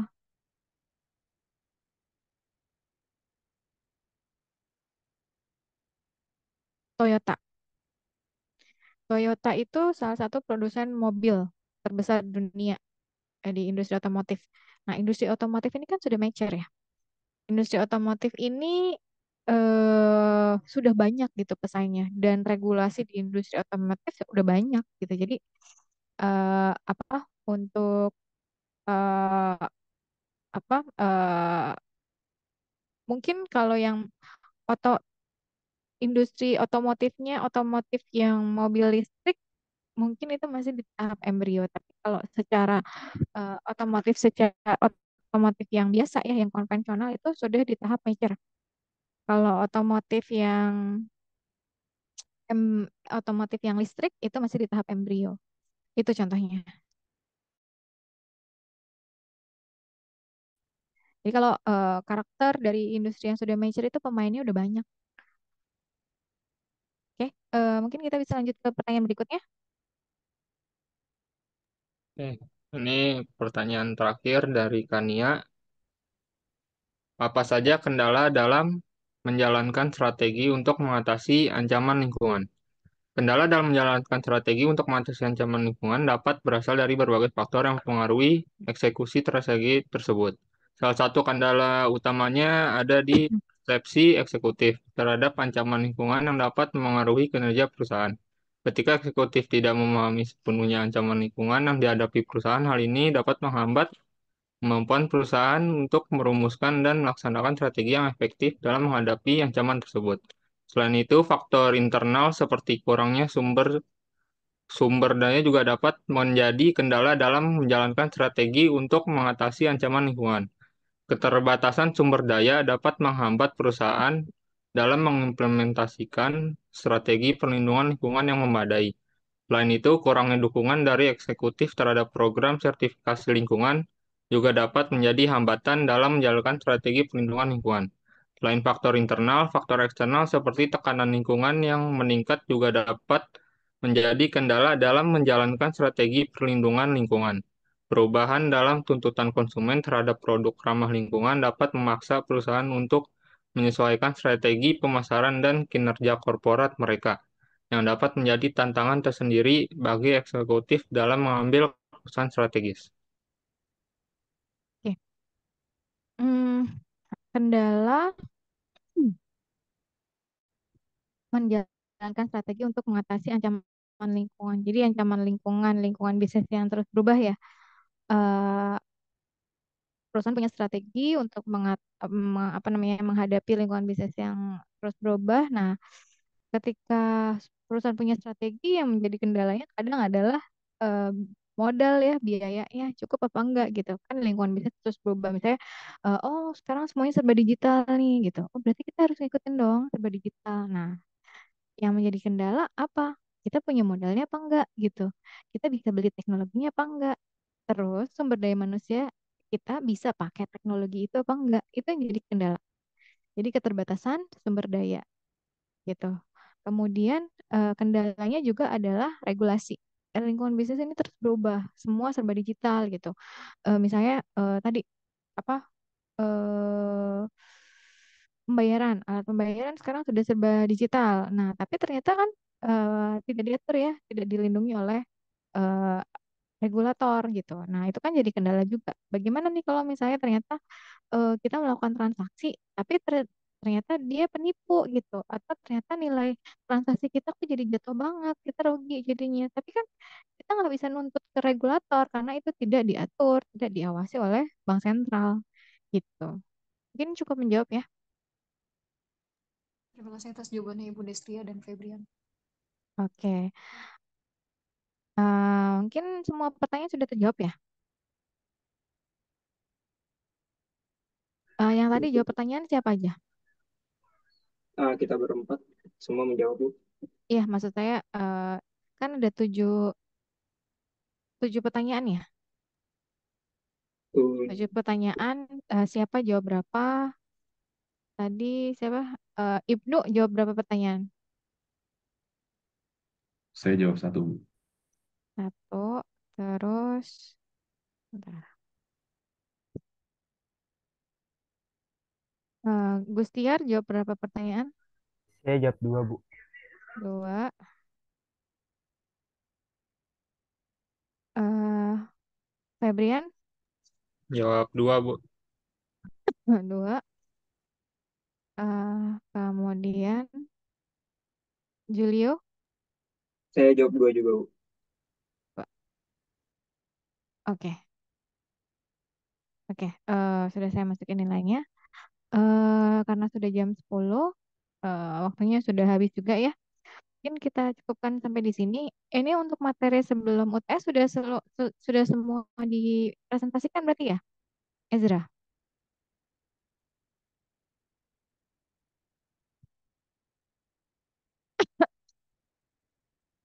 Coba saya cek dulu bentar.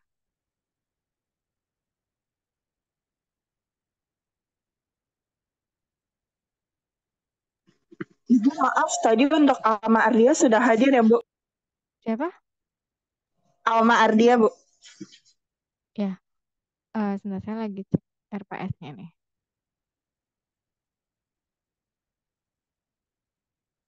Hmm.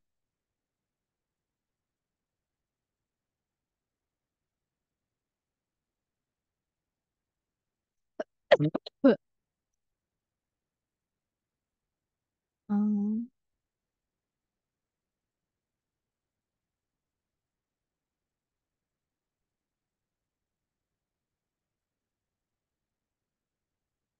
Ini tadi yang kalian presentasikan business level strategy and the industry environment kan ya? Betul, Bu. Oke, berarti semua materi yang sebelum mid-test sudah dipresentasikan ya. Berarti nanti tinggal UTS setelah Lebaran. Oke, silakan dipersiapkan untuk UTS setelah Lebaran. Nanti materinya adalah dari awal sampai hari ini. Ujiannya ujian UTS-nya esai dari materi-materi yang sudah dipresentasikan, sudah dibahas bareng-bareng kemarin. Oke, mungkin itu aja yang ingin saya sampaikan. Sebelum saya akhiri, saya ingin mengucapkan selamat Hari Raya Idul Fitri bagi yang merayakan, selamat Lebaran, selamat mudik, semoga selamat sampai di perjalanan kembali ke Jakarta dengan selamat. Minal aizin wal faizin, mohon maaf lahir dan batin. Karena kita udah gak ketemu lagi ya, jadi saya mau ucapin sekarang. Makasih semuanya. Saya mau masuk ke kelas.